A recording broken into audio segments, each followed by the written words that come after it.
नमस्कार मित्रांनो, तू ही रे माझा मितवा या मालिकेच्या 29 जुलैच्या भागात आपल्याला पाहायला मिळणार आहे. अर्णव, राकेश आणि मामा एकत्र असतात. याचाच अर्थ अर्णवने राकेशला ईश्वरीसोबत पाहिलेलं नाहीये.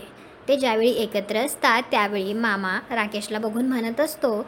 राकेशच्या कपाळावर थोडीशी जखम झालेली असते तर मामा त्याला म्हणतो, जावाई बापू, तुम्हाला जर एवढं लागलंय तर तुम्ही दवाखान्यात का नाही गेलात? तर राकेश नाटकं करत लगेच म्हणायला लागतो, अंजलीला त्रास होतोय हे कळाल्यानंतर मी दवाखान्यात कसा जाणार?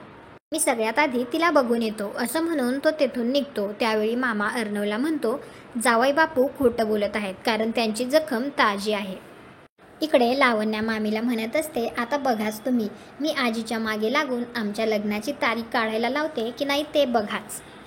दुसरीकडे ईश्वरीची ताई ईश्वरीला म्हणत असते, सगळे विधी झाले तरी साखरपुड्याची अंगठी तुझ्या बोटात चढली नाही. हा नियतेचा काही संकेत असेल तर?